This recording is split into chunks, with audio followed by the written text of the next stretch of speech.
I'm Rich Robinson. I'm the museum coordinator here at the National Cowboys of Color Museum and Hall of Fame in Fort Worth, Texas. The museum was founded back in 2001 by Mr. and Mrs. Jim and Gloria Austin. And they founded the museum to kind of educate everyone about our Western culture, that a third of the West was settled by cowboys of color that not many people hear about or read about in the textbooks. And so here at the museum, we wanted to highlight those accomplishments that cowboys of color have made to our Western history. But when we talk about cowboys of color, we don't necessarily mean just African Americans. We talk about Native Americans, Hispanics, European Americans, and the U.S. Buffalo Soldiers. They all made contributions to our Western history that not many people hear about. And so here at the museum, we wanted to talk about those forgotten cowboys. Well, one of the things that we also have on display here is an outfit belonging to one of the ringmasters of the Ringling Brothers and Barnum and Bailey Circus, Andre McLean. Andre, he's one of the great performers in the annual Ringling Brothers and Barnum Bailey Circus, and he came into town recently and gave us this uniform on loan. He also brought his horse Jonah, who performed in front of hundreds of kids out front of the museum. Most people heard about Bill Pickett.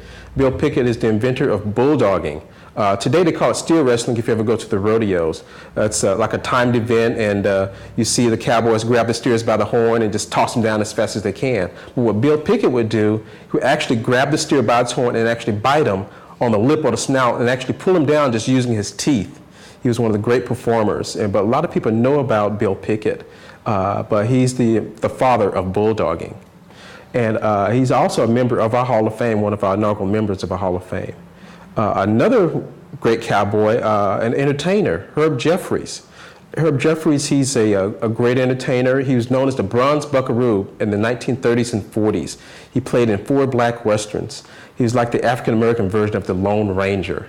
He's a great man. He's also Duke Ellington's lead singer back in the 1930s and 40s. And he lives in California today. He's about 96 years old and is still very active and a very entertaining man.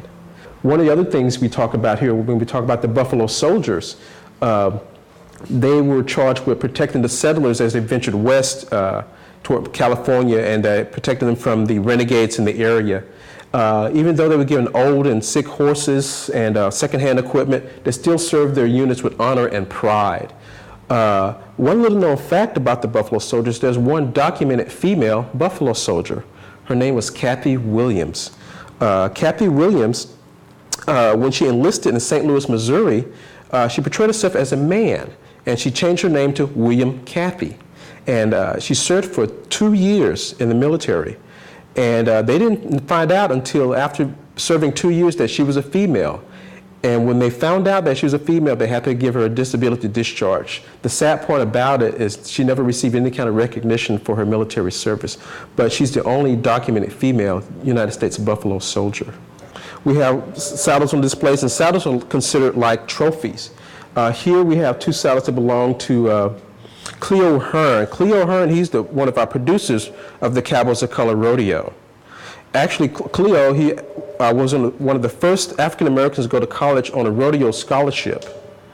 And he's still active today in the calf roping on the senior circuit. Most of the artifacts and things you see around the museum are all donated to us by various people and organizations, like the Kimball Art Museum, the Fort Worth Museum of Science and History, and just individuals that wanted to make contributions to our museum. A lot of people have a forgotten history and those forgotten cowboys, and a lot of family members who had members or forefathers that were real cowboys and Buffalo Soldiers. They made contributions to our museum. These 2 saddles here, they belong to Fred Whitfield. Fred Whitfield, he's a 7 times world champion calf roper. Also back in 1999, he became the first African American to be named all-around world champion cowboy on the Pro Rodeo Cowboys Association tour. He won the most prize money of all the cowboys. We have a lot of equipment from the 1800s, and some things people have never seen before, especially a lot of young people. We have a small display here that's just like lye soap that was made out of animal fat and a chemical lye, and a rub board that we have on display. And kids they've never seen a rub board before. And ice claws used for carrying big blocks of ice.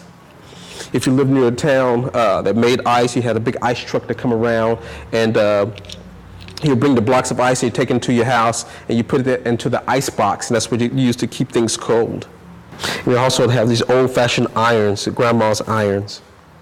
This actually was donated to us by a family. It belonged to Miss Mary Jane Freeman out of Kennard, Texas. These were actually her irons that she actually used when she ironed clothes. Because back then, you had these irons, you put them on the fire to warm it up, and then that's what you used to iron your clothes with. But you have to make sure you didn't get them too hot because you could burn your clothes up or scorch your clothes. And this here is a bed warmer. What you would do is put ambers or hot coals in this, close it up, rub it all over your quilt or your blanket, and keep your bed warm. But those are some of the things and some of the equipment that were used back in the 1800s. We also have a room dedicated to the Tuskegee Airmen.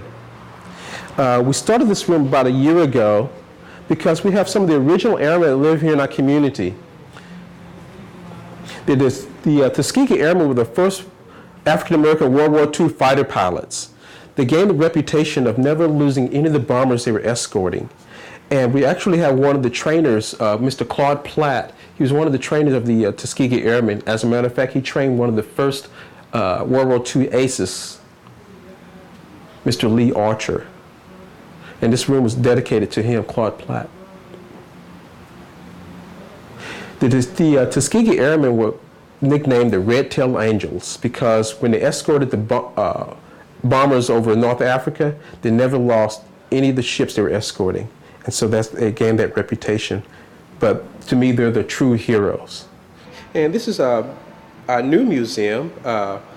It's a building that was donated to us about 3 years ago. It sits on 4 acres of land, it's about 30,000 square feet. We already have the plans and everything in place. We're looking forward to moving there in the next 2 or 3 years. Right now, we're working on a pledge program and a capital campaign to get this building renovated. Our goal is to raise at least $1 million within the next 2 or 3 years to start renovating this building. So we're very excited to move into this new facility because we have a lot more artifacts and a lot more things to display.